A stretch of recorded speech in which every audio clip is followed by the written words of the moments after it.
All right, what is good, ladies and gentlemen, is the Master Reviewer back again with another review, and today we are doing a review for Phineas and Ferb, the movie Candace Against the Universe. This is the second Phineas and Ferb film. Unlike the previous film, which was a pseudo rewatch for me, where I had seen the first film before in the past, this is a first time watch for me. I never saw this film. I think it came out around 2020, I'm pretty sure. Something, I might be wrong about that, but it did come out, I'm pretty sure, after the original series had concluded, but before like the new season came out, season 5. So yeah, this was a first time watch for me, and let us just get into it, starting off with the plot. So the plot of this film is that basically Candace, she feels really beaten down as usual. Another one of her attempts to bust Phineas and Ferb goes wrong, and her and Phineas and Ferb's mom doesn't end up seeing the invention that Phineas and Ferb made, and so she feels just really beaten down. She feels like she is like losing all hope, basically. And so she ends up, Vanessa just happens to be riding her bicycle by, and then she tries to basically do some like therapy work with Candace, basically saying like, hey, maybe there's an underlying issue here. Maybe you're trying to bust them because you're like ignoring the problems that you have with yourself, basically. And so at this moment, there is a spaceship that ends up right next to Vanessa and Candace thinks that it is one of Phineas and Ferb's inventions. So she starts banging on it and stuff, and it eventually captures both her and Vanessa, and so they end up in space. And at this point, the movie now becomes Phineas and Ferb along with their friends. They end up trying to build a portal to go to the planet that they see. They manage to get a picture of the spaceship before it ends up leaving the atmosphere, where they see that there was an alien license plate. They manage to track the license plate to the planet that it ends up at, and so they build a portal to get there. But at the same time, Doofenshmirtz is also building a portal to get there, and because there's like this ion barrier surrounding the planet, both portals get deflected and they just end up connecting to each other. So at this point, because of the events of the previous film, the second dimension, Phineas, Ferb, and the rest of their friends, they did meet Doofenshmirtz before, but because at the end of that film they lost their memory, this is technically, I guess, the first time that Phineas and Ferb, along with their friends, meet Doofenshmirtz, and they even mention it in season 5, where Isabella, there's like an episode in season 5 of Phineas and Ferb where Isabella mentions how like she ends up meeting Doofenshmirtz again, and so it's established that they know each other at this point. So yeah, this is the first, I guess, canonical meeting of Doofenshmirtz and the rest of Phineas and Ferb and like their old gang and stuff. So they end up working together in order to save both Vanessa and Candace. So they end up going to space using Doofenshmirtz's intergalactic travelinator, which is really just a spaceship. So they go to space, and yeah, so the movie at this point is just they're trying to save Candace. Candace ends up meeting the queen of this alien race, basically, and yeah, Candace is like the chosen one because apparently they think that she is the only one that can produce carbon dioxide when she breathes. I think they call it, I forgot what they call it. It's called like remarkium, something like that. Something, I don't remember what it's called. Let me check real quick. Right, it is remarkalonium, which is actually just carbon dioxide. So basically this queen alien, she needs carbon dioxide in order to feed this plant that produces spores, which lets her control all the aliens of the planet. At this point in the movie, like you only find this out later, it's like the big reveal is that like she's evil and stuff. And so yeah, basically Candace is like having a good time with this alien queen, and she actually feels like special. She feels that she is not being overshadowed by her brothers because she's like the chosen one and stuff. Eventually, though, she finds out Phineas and Ferb, they eventually get to the palace in order to save Candace. I might be mixing up some sequence of events, but eventually Candace, she ends up realizing that, or the queen ends up realizing that it's not specifically Candace that it produces carbon dioxide, but all humans produce carbon dioxide. So at this point, her plan is to go to Earth in order to get a lot more carbon dioxide to be able to power her plant forever, to control basically just everyone that she ends up ruling over. So Candace finds out that she's actually like evil and stuff, and so at this point she is captured and is put on a treadmill in order for her to produce carbon dioxide and stuff. And so this leads into the third act of the film, where Phineas, Ferb, and the rest of their friends, Doofenshmirtz, Vanessa, and Perry the Platypus, by the way, he's along this entire time. Like he can't be seen by Phineas and Ferb or Doofenshmirtz by proxy. Like he can't be seen by both groups at once. So he's like in the background this entire film, like helping like the gang kind of make sure like he helps them through an asteroid field so that they don't get killed. He helps them just at any point that like they're in trouble. He kind of like helps them from the shadows. So Anyway, so Phineas Ferb and their friends, they end up getting on the ship that the alien queen, by the way, her name is like, for some reason, this alien race, it's like their names are all English words, like in weird, like the queen is called like Big Super Doctor, something like that. So I don't need, they don't explain really why they know English or anything like that. But anyway, so they end up on the ship, but then they accidentally fall out of the ship, Phineas and his friends. And so they're in midair. They just managed to construct a plane out of debris. So yeah, at this point, they throw out all the realism when it comes. Like there's no realism ever when it comes to these inventions and stuff. But at this point, they're not even trying to hide like the absurdness of it. So, but to be fair, they probably weren't for a while. Anyway, so now they're safe on Earth and stuff. And now the final confrontation happens where they are trying to stop the Queen alien. They're trying to save Candace, stop the Queen alien. That stuff happens. Vanessa, Doofenshmirtz, and Perry, they managed to get back to Doofenshmirtz. He has this like swap places with a chicken-inator, which is able to swap anything with the nearest chicken, but it can also swap it with the farthest chicken. So anyway, he uses the device to help them get back to Earth. Then so everyone's now back on Earth.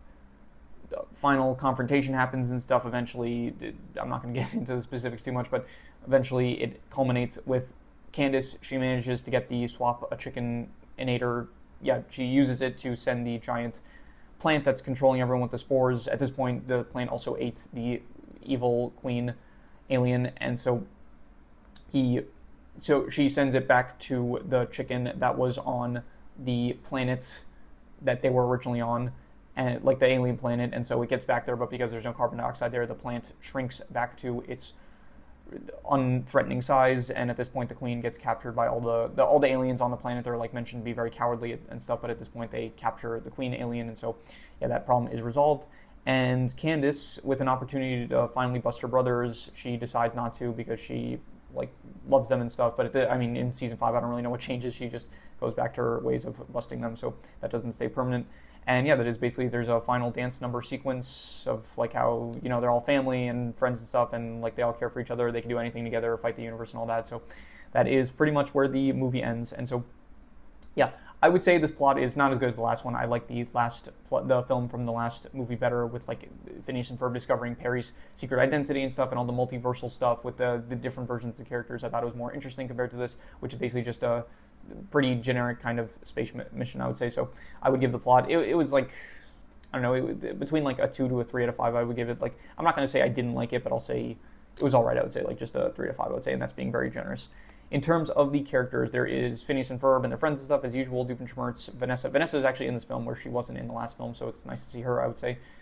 Candace is, I guess, much more of a focus Candace felt like a pretty big focus as well in the last film, I would say, but more of the second dimension Candace. In this film, Candace just kind of feels like she's being gaslit by the universe, and so she feels not special and stuff. She feels like everything goes right for Phineas and Ferb while everything goes wrong for her. So yeah, I would say that Candace was fine just in general. She's not really my favorite character, so a movie that's centered around her is just not really as appealing to me as maybe it would be to some other people, I would say.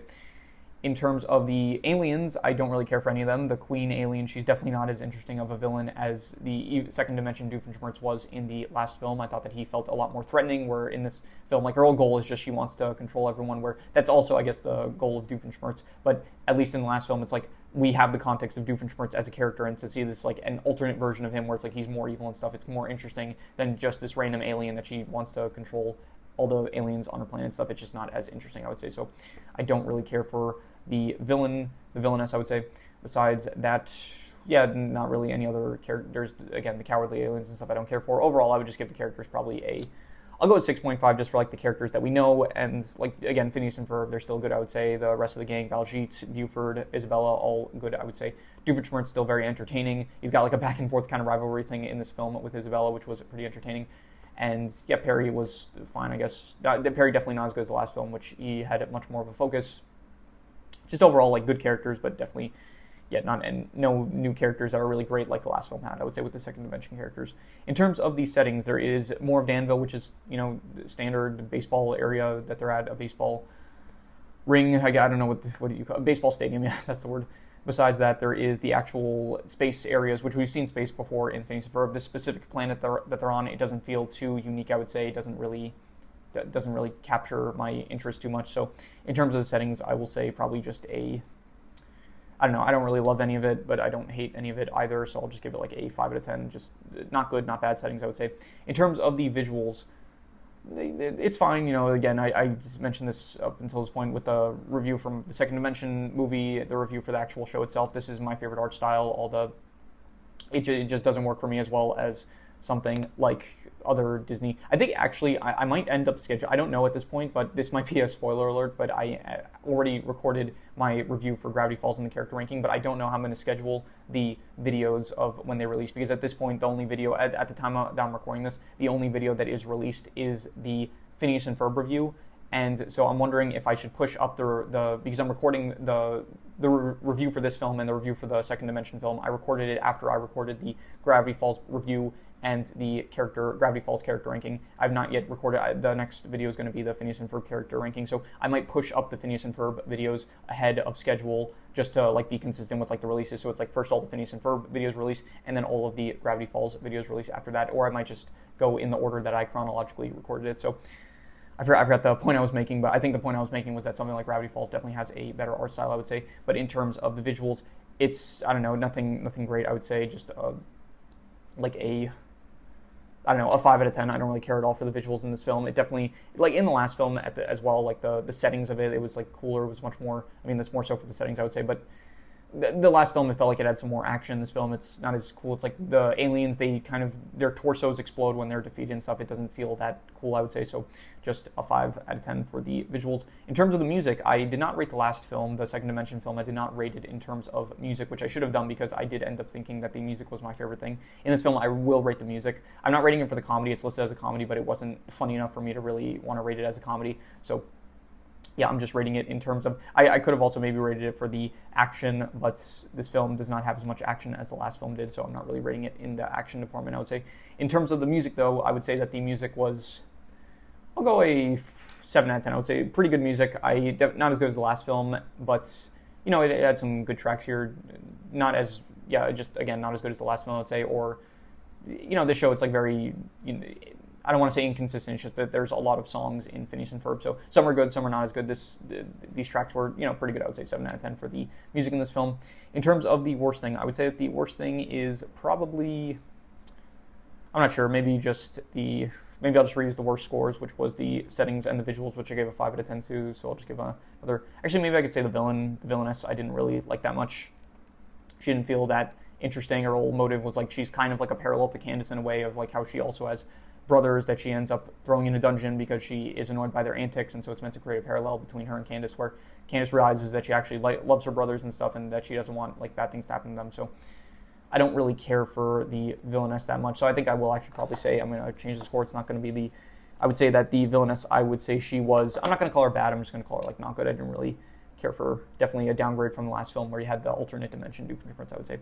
In terms of the best thing, I would say that the best thing was probably, I'll just reuse the best score, I guess, which was the music. So I guess I'll just reuse that. The music I did think was, let's say it's the music and the scene where I actually really like the scene where Phineas and his friends are falling out of the spaceship to Earth, and then they do pull the bullshit of them creating a rocket, not a rocket, but a plane in midair out of just falling debris. I like that scene, even if it was very unrealistic. And honestly, all the space scenes actually I did really like. So I would say I'd give those probably also like a 7 out of 10, I would say. So I would say either all the scenes where they're in like the spaceship and they're like traveling and stuff and they're talking about, I don't know, kind of sci-fi concepts and stuff, and when they are falling out of the spaceship to Earth, I would say that those scenes were pretty good, but as well as the music, I would say was also pretty good, 7 out of 10, so I'm just going to say 7 out of 10 for both of those aspects.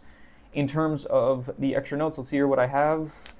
I like the chicken axe joke. That was pretty funny, where they said, okay, the chicken swapinator, it only works on the nearest chicken, but there's a chicken on the planet that, because they had already used it initially, so Doofenshmirtz suggests, like, let's kill it, and so I thought that was a funny joke.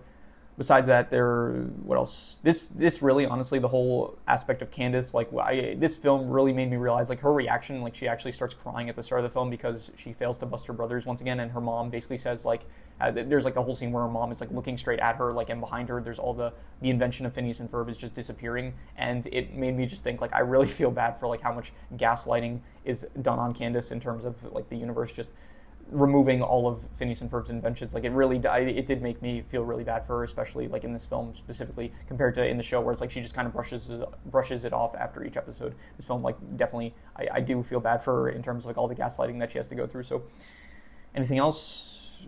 What I write here, I can't really read my own handwriting. It said, I don't even know what I wrote here.